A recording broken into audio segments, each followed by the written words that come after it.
Ethan Carter arrived at the Manhattan headquarters of Blake Technologies before most of the employees had even entered the building. As a single father, his mornings were always carefully organized. He prepared breakfast for his 8-year-old daughter, Emma, helped her pack her school bag, and made sure she reached the bus on time before taking the subway to work. Ethan didn't complain about the pressure. He had learned that being a father meant finding a way forward, even when life became difficult. At the company, Ethan was known as the person who could fix problems nobody else wanted to touch. He wasn't a vice president or a senior executive. His official title was Project Operations Manager, but several department heads quietly depended on him. He had rescued failing projects, calmed angry clients, and discovered expensive mistakes before they became disasters. Yet CEO Victoria Blake rarely acknowledged his contributions. Victoria was one of New York's most successful technology executives. She was intelligent, ambitious, and extremely demanding. Employees often became nervous whenever she entered a room. One Tuesday morning, Ethan received a message asking him to report to her office. He walked upstairs carrying a folder containing the final report for the company's largest client. Victoria didn't ask him to sit. "I reviewed your project report," she said. Ethan nodded. "The client is satisfied they're renewing their contract." Ethan replied. Victoria looked at him without emotion. "You're lucky to have this job." Ethan paused. He had expected criticism. But not that lucky. Victoria folded her arms.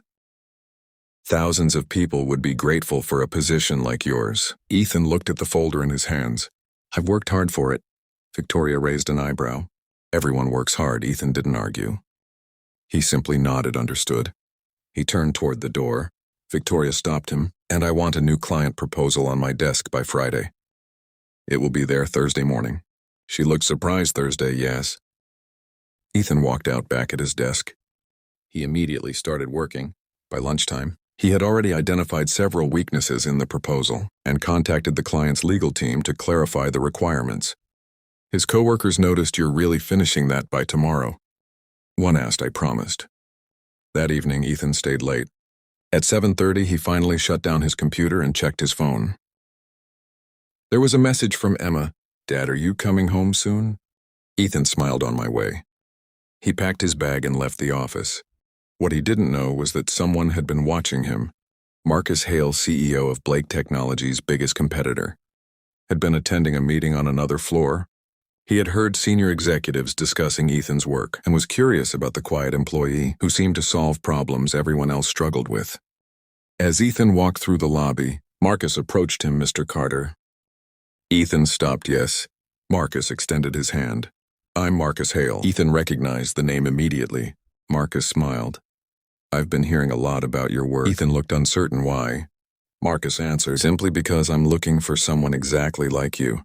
Marcus Hale led Ethan to a quiet cafe across from the office building. Ethan was still confused about why the CEO of Blake, Technology's biggest competitor, wanted to speak with him personally. He sat across from Marcus, keeping his phone on the table because Emma might call at any moment. Marcus smiled. "I'll get straight to the point. I want you to work for me." Ethan looked surprised. "I already have a job." "I know you also know I'm a single father." Marcus nodded. "That's exactly why I'm making this offer differently." He slid a folder across the table. Ethan opened it. Inside was an employment contract, offering him twice his current salary, a senior leadership position, flexible working hours, and the option to work remotely several days each week. Ethan stared at the numbers. "This is a lot. You've earned it." Ethan closed the folder. "Why me?" Marcus leaned forward. "Because I've watched your company lose clients, while you quietly fix their problems. I've seen your work. You're not just an employee. You're the person executives call when everything starts falling apart." Ethan remained silent for years. He had heard Victoria say that he was lucky to have his job. Now someone else was telling him that he was valuable. That difference mattered still. Ethan didn't want to make an emotional decision. "I need time. Take it." Ethan went home that evening and found Emma sitting at the kitchen table doing homework. "Dad, you're late." "I know. I'm sorry." She smiled. "Did something happen?" Ethan sat beside her. "Maybe." He explained the offer. Emma listened carefully. "Would you be home more?" "Yes." "Then I think you should do it." Ethan laughed. "You're 8. You can't make career decisions for me." Emma shrugged. "I can still have an opinion." The next morning, Ethan returned to Blake Technologies. Victoria called him into her office. I heard Marcus Hale approached you. Ethan looked surprised. How New York's business world isn't very secretive. Victoria leaned back. Are you considering leaving? I accepted his offer. Victoria's expression changed. You accepted, yes. You can't be serious. Ethan remained calm. You told me I was lucky to have this job. Victoria stared at him. I didn't mean you did. Silence filled the office. Ethan continued. I've spent years giving this company everything I had. I never asked for special treatment. I only wanted my work to be respected. Victoria looked down. You'll regret leaving. Ethan smiled, maybe. But I don't think so. 3 months later, Ethan's new division had secured 3 major contracts. Several former clients followed him because they trusted his leadership. Victoria watched the numbers fall and finally understood the mistake she had made. She called Ethan. I underestimated you. Ethan paused. You did? I was wrong. Ethan looked toward the window. Sometimes people don't realize someone's value until someone else is willing to pay for it. Then he ended the call and went home to his daughter, knowing he had finally chosen a place where his hard work and his time as a father were both respected